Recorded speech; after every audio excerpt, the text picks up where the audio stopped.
In this episode, we are going to feature a panel discussion that happened during the WHO's annual conference on the prevention and response to sexual misconduct. Dr. Gaya Gamhewage, the director of the department, rethinks with her panelists ways to address sexual misconduct within the aid sector. This is the #NoExcuse podcast, discussing the challenges and complexities and potential solutions in preventing and responding to sexual exploitation, abuse, and harassment in the aid sector. Through interviews with victims and survivors, experts, aid workers, artists, and leaders. The podcast is produced by the World Health Organization's Department for the Prevention and Response to Sexual Misconduct. I am Guni Dias, your host and global focal point for the department.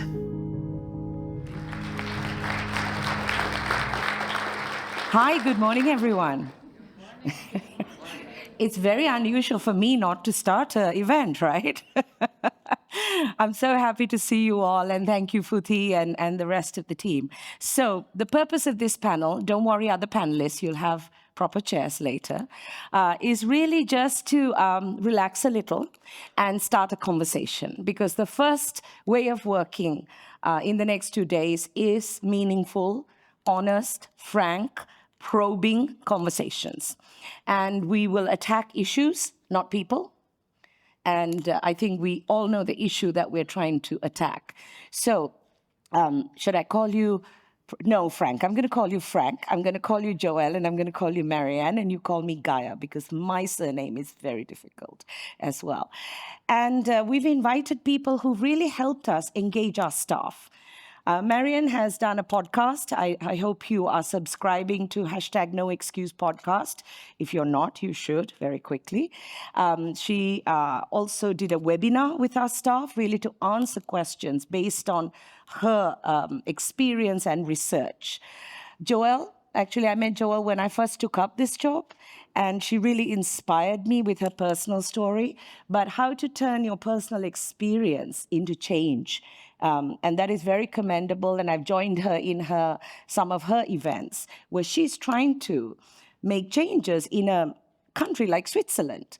We often think about the Democratic Republic of Congo or Central African Republic, but as both our opening speakers said, this happens everywhere throughout society. And Frank, you were really very provocative in the podcast that you did. And I was very surprised that lots of men responded to it, which made us look at our statistics. And in fact, 82% of our listenership for our podcast are men.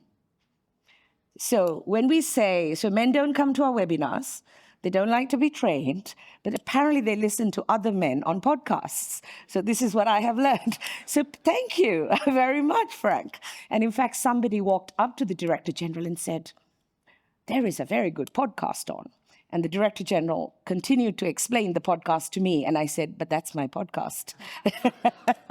So it's good how a word spreads. So today I thought we'll just have a little chat about something, the approach WHO has taken. It's very hot under the spotlight, excuse me. And I need to see you. I can't see you. Okay. What a gentleman. Thank you. Just there. Thank you so much. We took an institutionalization approach. So while we were dealing with incidents and survivors and cases and building up procedures, we really thought we have to look at institutionalizing this. And in the simplest form, it means taking the set of existing norms, standards, beliefs, values, practices, and replacing them with something else. And all of you are experts in all of that. So that's my framing. If you could open up the conversation about this difficult topic, we call it institutional change, organizational change, culture change. It's really about a few years down the line, how to make our organizations look, feel, and be different from today, to match the values we have of zero tolerance, do no harm, act with integrity. So is that okay with you? All right. So Frank, because you have a lot of listeners in WHO, shall I start with you? I know both you and Marianne have, in your studies, looked at what makes an organizational more prone to misconduct and sexual harassment, right? So when we talk about sexual harassment, the research is on sexual harassment, but a lot of this applies to sexual exploitation and abuse. So Frank, do you want to start us off? What sort of things make an organization more prone to sexual misconduct? There's a ton of research on this out there by social scientists around the world, and the patterns are very consistent in looking at why some organizations are more prone to exhibit sexual harassment and assault. One of the main predictors is huge power differentials within the organization, typically between men in higher level positions and women in lower level positions, but any kind of power differential between groups is a strong predictor of sexual harassment and assault. And the other thing that's a strong predictor is isolation. So think about a McDonald's late at night with a supervisor who is the only person in the McDonald's except a frontline worker. That situation is just rife for harassment.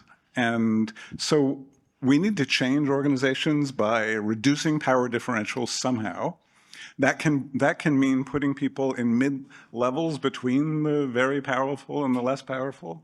And we need to try to address social isolation in the workplace. So I think international aid organizations suffer from both of these things. Often there's a power differential between people from the central office of the aid organization and local employees of the aid organization, and between those groups and the clients of the aid organization. Mm-hmm. This is something that we really need to think about in the context of international organizations, because we have strategies for solving this at McDonald's, and we have strategies for solving it at JP Morgan, but we just haven't thought through strategies for solving these particular structural problems. And I want to emphasize that the main predictors of sexual harassment are structural. They are not individual. Individual attitudes and behaviors are not the main predictors of harassment. Great, now, thank you. They're important things to try to address. So let's build on that. Marianne, you've got a similar set, and I've been listening to you on your very famous TED Talks. So tell us about what you agree and what you want to add, if anything. And Joelle, then I'm going to come to you. Yeah, just to build on what Frank was saying. So in addition to those things, the number one predictor of sexual harassment is a permissive culture. Right? So a permissive culture is one in which there's tolerance for bad behavior, and people don't come forward because they don't believe their complaints will be taken seriously. There won't be an investigation and nothing will be done. And so in those kinds of environments that it opens the door to a lot of bad things, sexual harassment, but there's usually a lot of other unprofessional, disrespectful behavior. Almost always, these contexts are male-dominated as well. So, of course, women can engage in sexual harassment and men can be victims, but disproportionately, women are the targets and men are the perpetrators. So if you really want to start to get at this, the thing you have to fix is the permissive culture. And that starts by changing the norms and the values and the other things. And one of the reasons you want to do that as well is by definition, when an organization is experiencing higher rates of harassment, misconduct, not only is it unethical and terrible for the people who are being victimized and traumatized, but that organization is not doing its job. It is by definition underperforming. So this becomes concerning for any organization from a bottom line perspective, but when we're talking about the important work that organizations like the UN and the WHO, that's even more concerning. So we are further along in understanding kind of standard organizations how to address harassment and misconduct, but ones in which, to Frank's point, where you have headquarters, you have entities all over the world, and sometimes they're in remote places or remote contexts. It's more difficult. Yeah. So Joelle, what's your experience on this? What do you see in your work as predictors of sexual harassment or any form of abusive behavior? First of all, thank you so much for having me today. It's a real honor and a chance, and I'm really happy to be there. As you mentioned, I have tried to turn my pain into purpose by building Rezalliance, but I'm coming from the field. When I say the field, from the corporate world. I used to be an employee, a basic or a standard employee, and I've been through many things that are quite interesting in this area. So for me, is there a predictor? I don't think so, because it is happening everywhere, in all organizations, in all areas, in all sectors. I've worked in automotive industry, in aerospace, in IT, in FMCGs, everywhere it's happening. And there is no end date, meaning that the targets, for example, starts from the early age, and here I'm talking about the corporate world, so let's say from 18-year-old to 64, or till the end of their career. You're talking about targets as victims. As victims, Okay. yes. I don't want to use victims because we don't want Survivors, to victimize survivors, yeah. or targets. And I would like to remind these key data, these key figures. In Europe, officially today, in European countries, 6 out of 10 women will experience sexual harassment during their professional career. And because we know that 70% of cases are never reported, you can only imagine that it's not 6 out of 10. Basically, it's 10 out of 10 today. So to me, I don't want to talk about the predictor. Basically, where you have two individuals, where you have power imbalance, and our workplaces is about hierarchy. So power imbalance is inherent to the organization today. So we just have to face the reality. It is a human issue. It is a structural issue. It is about the system. So we have to work together with organizations, with employers, employees, to transform not only the behaviors, but also the system. So I'm really happy to hear that we are talking about joint approach, coordinated approach. I used to talk about integrated approach because this is the way we support organizations to make sure that we tackle every step and all situation. And here I want to talk about intersectionality. We have to do it through an intersectional lens, because not every survivors or targets are facing exactly the same thing. The outcome, the impact on the health of the target is the same, let's put it that way, but the mechanisms are not always the same depending on who's the target. Absolutely. And I remember when WHO started its, excuse me, I'm still recovering from something. Excuse me. When we started, if you like, really looking at this in 2021, there was a widespread belief that this was a few bad apples, a few bad people. But what the research, experience, expertise is showing us, this is a systems issue. Therefore, it's an organizational issue. So the organization is not a perpetrator, but the organization creates, sustains, tolerates, ignores the systems that keep this going. So I really feel this is one of the big shifts that we are seeing. And, this obsession with the perpetrator, really, we have to actually, there could be profiles of perpetrators, but it could be because of how we report. Our data analysis is only good as our data, right? So it's, as you say, if it's happening everywhere, in every context. So one of the other issues, I know, Marianne, in your discussion, you talk about this contest culture, right? And we typically see this, we use the word toxic masculinity. I think this contest culture actually explains a little bit, whether it's men or women, which is one of those things that sort of allow this to continue. Culture is made up of what we do, what we believe, but also what we tolerate and what we turn a blind eye to. Can you explain very briefly what your research taught, how it links contest culture, what it is, to different, the spectrum of abuse, because it's not just sexual misconduct. Yeah, so again, getting back to how this is often more common in male-dominated contexts. And as all of you know, most of our leadership around the world is comprised of men. And societally, we continue to socialize boys into norms of toxic masculinity, right? So, and then those men go out into the world and they walk into the organizations, and so they start to populate those organizations with the same norms that exist in culture.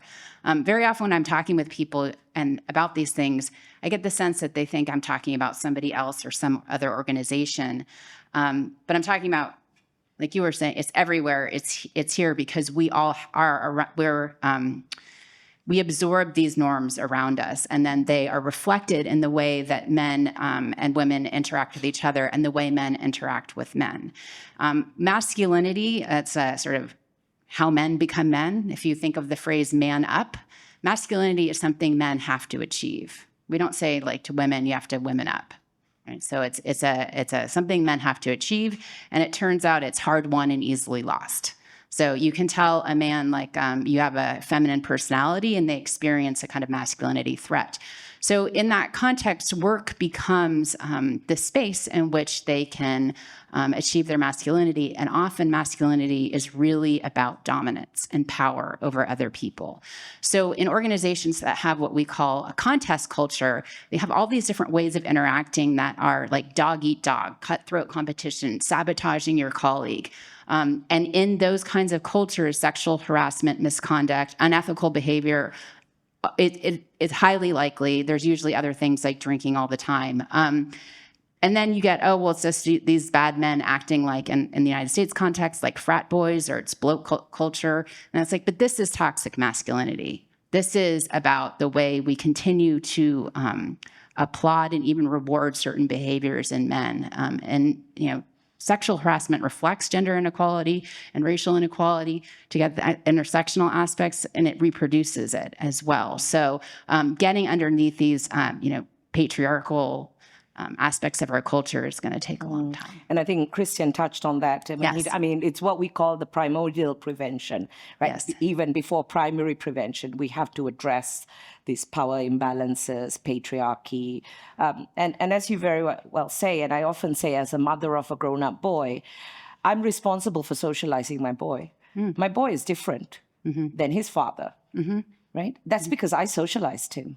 Yeah. And women have to realize we socialize boys. Boys were socialized by their mothers. Yes. So, we are all, this is not a male versus female contest. We've all been complicit in it somehow. And I think I just wanted to raise this because I think I want to invite people to look at the research on some of this. Another concept that I've heard at least two of you talk about is allyship, right? We're talking about allyship as really a strategy that could be very helpful in this. Frank, do you want to start us off by what you know about allyship, and does it really help? Well, some of the best research on allyship has been done on college campuses and in the U.S. military. And most of this research is looking at training efforts to turn people who are likely to become harassers, male college students have very high rates of harassment, and so do military cadets. So what this research shows is that if you try to train people not be abusers, but to be part of the group that comes in and helps out, so to be allies through bystander intervention training, you can actually change the behavior of people. So you can change the behavior of people who are likely to be in these contest cultures. In both of these situations, you've got contest cultures, undergraduate men, military recruits. So you can actually change their behavior, and you can make them more likely to intervene when they see something going wrong, so that when they see a sexual assault likely to happen, or when they see incipient sexual harassment. And I think the reason this works, and there's a lot of research showing that this kind of training is effective, whereas most trainings are about what you can't do. So that kind of training is accusatory. It suggests that all men are likely to become harassers. And it would be nice to think that that would solve the problem, that you could train people that these things you can't do, and that people would embrace that and change their behavior. But often that kind of training, so conventional training, tends to be about where the line is. What is one step over the line? And when you train people in that way, often they see themselves in that. They see something they've done in the past, and they think, oh, I didn't mean it. Or they see something their friend has done, and they think, he wasn't trying to do that. She took it the wrong way. And that can immediately turn men off to the whole idea that there's a problem with sexual harassment. And one thing we see is that a number of lab studies of sexual harassment training show that men who are hostile to the idea that there's sexual harassment, who are politically conservative, are more likely to dismiss complaints after the training than before the training. And those are the men we're trying to change. It's men who are part of the toxic masculinity culture, not your son. Not my son. I'm very happy. I hope he's watching this. So we're trying to change those men. And the best way to change those men is to teach them to be bystanders. So it's ironic, to intervene as bystanders. So it's ironic because you kind of have to give them another heroic role. You can be the savior here. But it works. And even if we don't like the message that you can be the savior here sends, it seems to work in both colleges and the military to train young men to be bystanders and to intervene. You're the savior in this situation. Well, I mean, it sounds uncomfortable in a way, but the data on both of these kinds of trainings suggest that there's one. So our emergency humanitarian response is very much based on a military-style response of command, control, deployments. So I think we could look at, and that's why our research, digging into research, we are hoping to find this. Joelle, I can see you want to say something. Go ahead. Feel free to contradict. This is not a feel-good panel, please. No, I want to comment on what you just said, because when we talk about, I'm not talking about bystanders, by the way, training, but upstanders. Because bystanders means something like being a bit passive. So today it's about moving from bystander to upstander. And maybe before I develop my thought, I want to remind a quote from Maya Angelou. She said, people will forget what you told them, what you did to them or something like this, but they will never forget how you made them feel. So me, and with our organization, we intervene in many different type of organization sectors, sizes, etc. And we deliver on-site training. And our trainings are not only made of, the standard theory. Of course, we share information, definition, what is sexual misconduct, what is sexual harassment, and you will be really surprised to see that many people don't know what sexual harassment is. So you have to start from explaining the keywords, the concept, etc. But then we also include a practice, and this practice is making sure that people will feel the emotions. And so we organize role play, and during those role play, you can see some men and their behaviors, and you can even see the thoughts in their mind. You feel and you see that they are thinking of a previous situation where they have been involved. And as you mentioned, yes, of course, it's not only about telling this is not good. Of course, you have to remind the legal aspects of it, because there is a legislation behind. So you have to explain people that, oh, by the way, rape is 10 years, so depending on the country's legislation, 10 years in jail, sexual harassment is 3 years, blah, blah, blah. And if you do this, but then what can I do if I see sexual misconduct?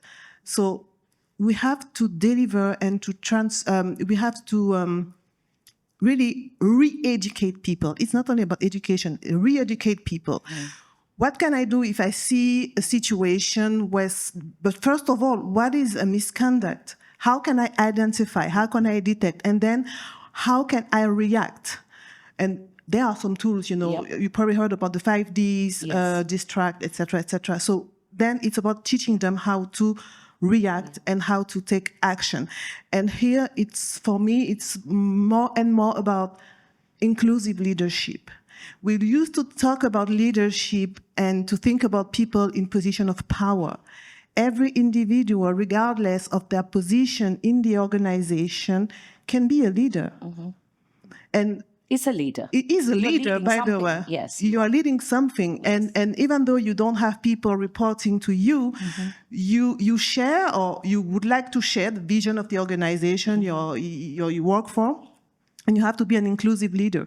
So making sure that everyone is treated with dignity and equity. So very good point. So we called it allyship, we call it upstander. And I'm going to come to you. And actually last week we were with our colleague, Dr. Ibrahim is there in the Eastern Mediterranean region, where we brought all of our countries together. And it was the first time what we call the DPM, Deputy Program Manager. So it's like our Deputy Regional Director, the second in command. He's already a very empathetic, sympathetic person. And everybody was shocked he spent time at the workshop. But then we had the idea, when we talked about victim survivor-centered approach, we had a testimony, our victim survivor support officer, Caroline, where are you? She gave the testimony, and we asked him to sit and read it. And he's a beautiful, eloquent speaker. He found it so difficult. But you could see it's that kind of engagement where somebody puts, and it was very counterintuitive. Usually we get women to read women's role. We thought, no, let's get a very big leader and a man to read this. And it had such an impact, not just on him, but his reaction on the whole network. So I think exactly, I just wanted to reinforce what you're saying, that first of all, training just on drawing lines, this is the definition, doesn't work on its own, right? It can backfire. We have to engage people's hearts. And as Frank said, we also have to give them, and as you said, something to do, right?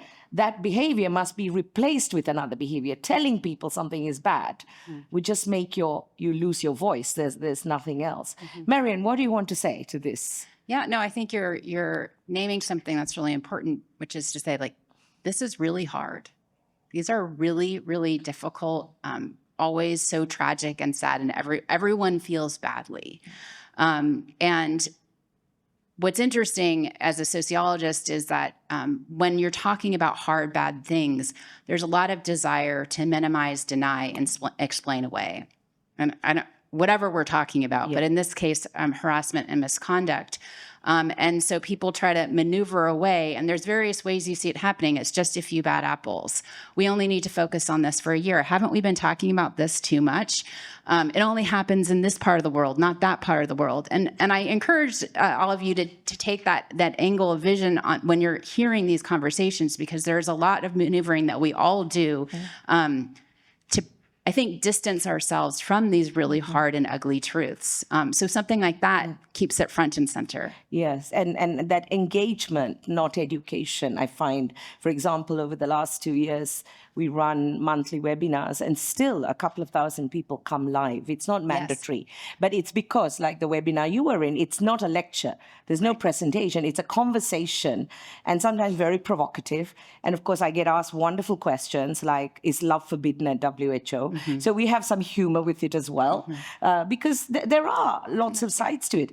Guni, if we can invite people online to ask questions, they can send in a couple of questions while we continue.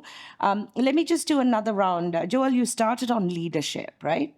And we've seen, too, the UN systems leader, we've seen the leader of WHO, and you can see when they talk about this, how they actually, I mean, if I tell you the true story, this morning, early morning, Dr. Tedros, he was not happy. He was not happy with his speech. He wanted it to be very concrete, and he wanted to really see himself in that. So, so to keep a leader engaged over time.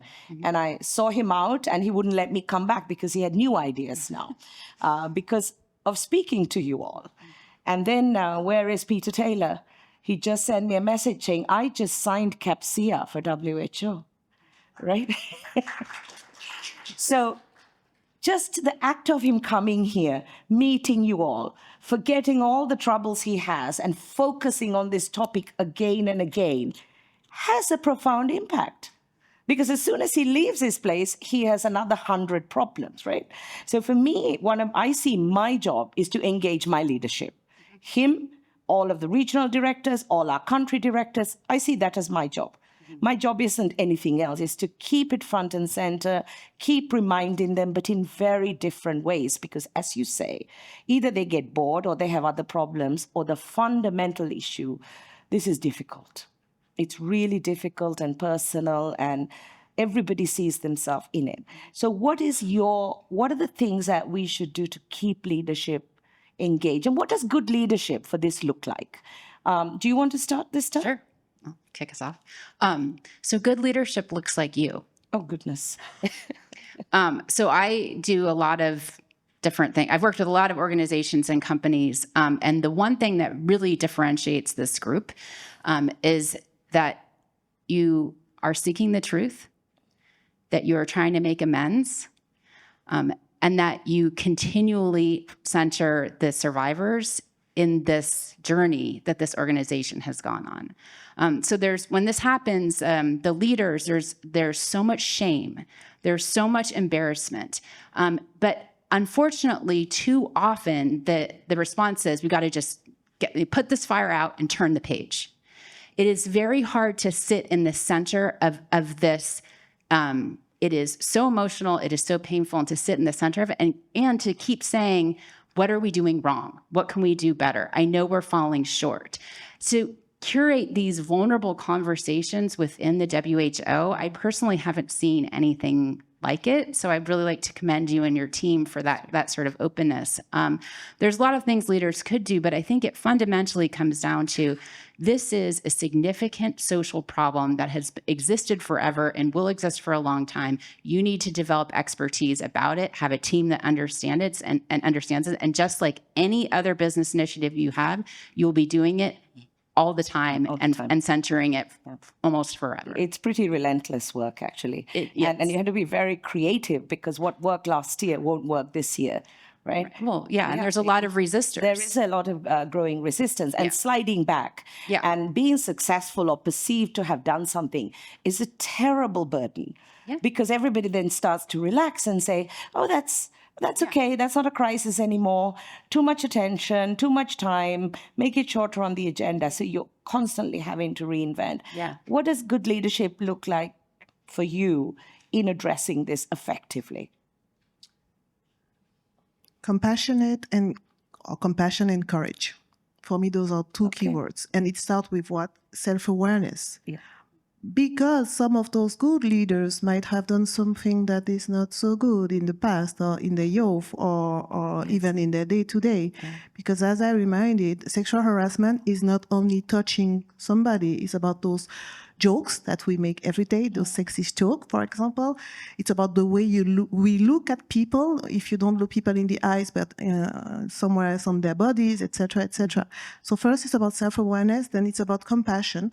And to me, compassion is stronger than empathy. Because by the way, empathy, we don't feel empathy for everyone. As a sociologist and researcher, you know about it. So empathy is not something that we can expect. So some people are more empathetic towards someone else, or even some people are more empathetic towards animals and not human beings. Yeah. So to me, what is really important is compassion. And it's like empathy turned into action. So what can I do when I see something that is happening? And it's about courage. And again, courage is not is a virtue that is really rare on this earth and within organizations, because it's something to say on one hand, yes, we are doing this and we want to do that, but when things happen, and I can really I can tell about this because I used to intervene in organizations as well as an investigator in case of sexual harassment. So there are people who are really prone to talk about what they are happy or will do, but then when something is happening, nobody wants to be there. Because of what? Because of emotions. People are afraid of those emotions. People are afraid of, they don't want to feel the pain in front of them. So you have to involve people who are really trained, Yeah. on those topics. So to me, it's really about compassion again and courage. a lot. Great, thank you. Frank, what are you going to add? Well, it's hard to add much to these observations, but let me make 2 quick points. For existing leaders, we see in our research that training of all managers in how to deal with situations, very much like what we've been talking about, not in what the punishments are or what exactly is against the rules, but on how do you deal with a situation that you think is incipient harassment, or where you think there's someone trying to force a relationship on someone who doesn't want it. How do you deal with that as a manager? The problem that managers often face is they don't know what to do, and of course they want to deny there's a problem. They want to say, I'm imagining it, or somebody comes to them and says, I see a problem over here. They want to say, oh, let's look at it again in 3 months, because I don't think anything is happening. So training for managers that actually includes role-playing and gives them concrete steps to take. One of the steps is, if you think something is going on, deal with it today. Don't wait for it to get worse. And one of the lessons we've had from a lot of harassment training is, you've got to wait, before you can bring a complaint, you've got to wait until it's bad enough. But you don't want to wait until it's bad enough. You want to make sure that managers have immediate steps to take. And those can be as simple as saying something to the person you think might be victimized. And then if it seems that there's something untoward going on, saying something immediately to the person who's the perpetrator. And the other point I want to make is, the best way to change the culture of an organization is to try to change what the top managers look like. In organizations that have strong representation of women in top management, we don't see the kind of cultures we've been talking about here. We don't see the contest culture, typically. It's not that women can't be just as competitive as men, and it's not that they can't be problematic in some cases, but we kind of need to move toward organizations where half of people in all leadership are women, because we do see that you don't get the same patterns. And there are not many organizations like that, but if you look at them, you'll start to see that they have different cultures. And that's where we should be anyway. I can see a lot of questions come up, and everybody, I think I missed that moment. You can use Slido to ask questions. It's the same questions, right? Okay, I put my glasses on, so I did see. We're going to have to stop, but let me pick a question then, in that case. If you wanted to make change for sexual misconduct prevention in an organization in the AIDS sector stick, like to make it work, not just a one and done, how would you go about this? So we're talking now, try to really reflect all your research, looking at the AIDS sector. What would be one thing that we could do to make this change stick?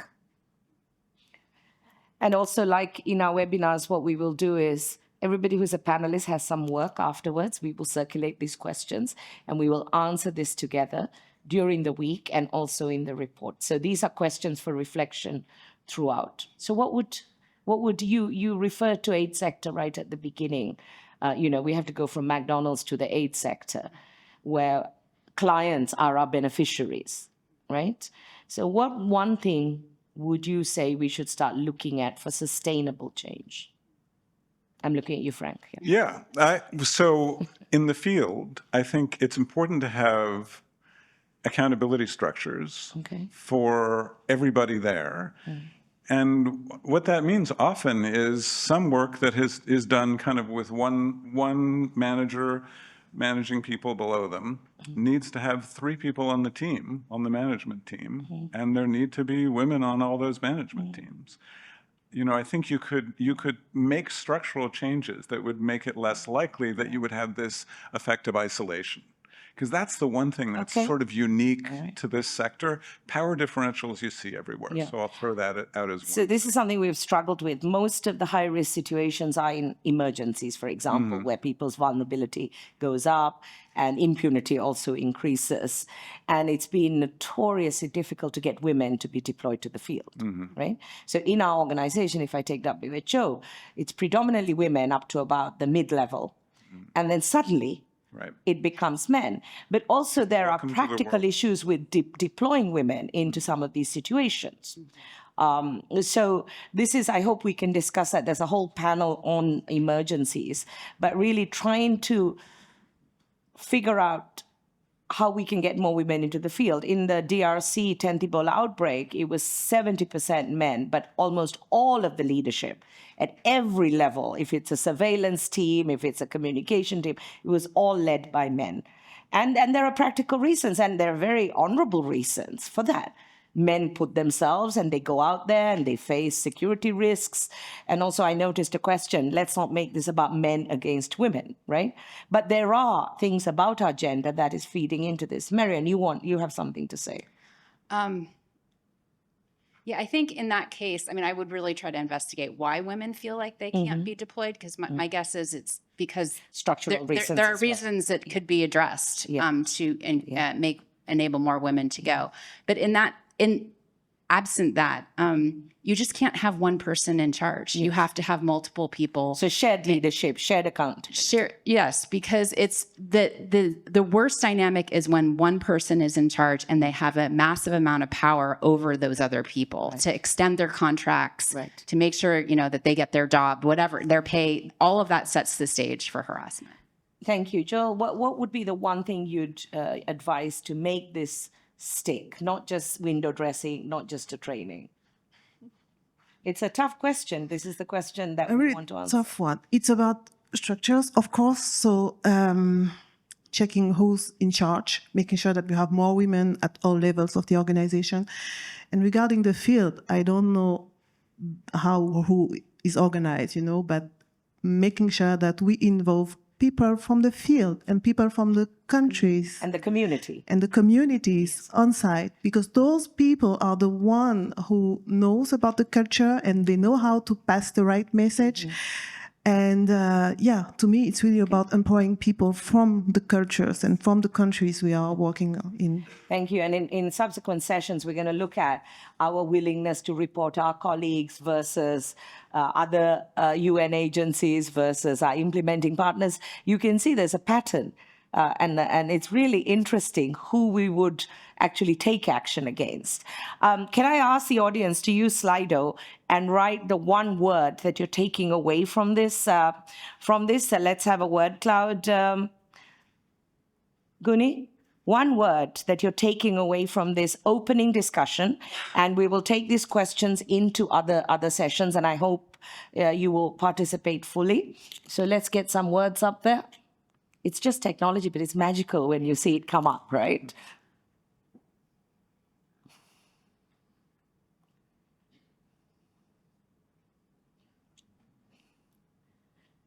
So apart from just facilitating a conversation and talking about institutional change, I really wanted us to really look at where data and evidence exists and where it doesn't, how can we get it?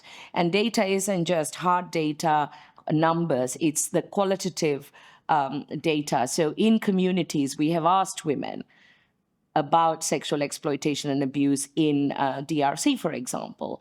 And they've been very open. They said, we have to survive. And for us to go and tell them, you shall not sleep with humanitarian workers, is actually really difficult for them, right? But that was one community. In the next community, it could be something completely different. Or it could be that gender-based violence is so prevalent. So I think there's so many types of data, and I hope everybody participates in this. So we are seeing accountability and leadership, masculinity, culture change, courage, compassion, a lot of words coming up. Thank you so much. Shall we thank our panel, and we will continue this discussion in other sessions?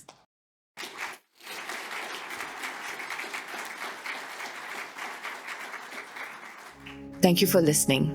If you have any feedback or questions, feel free to reach out to us to prseah@who.int. Until the next time, goodbye.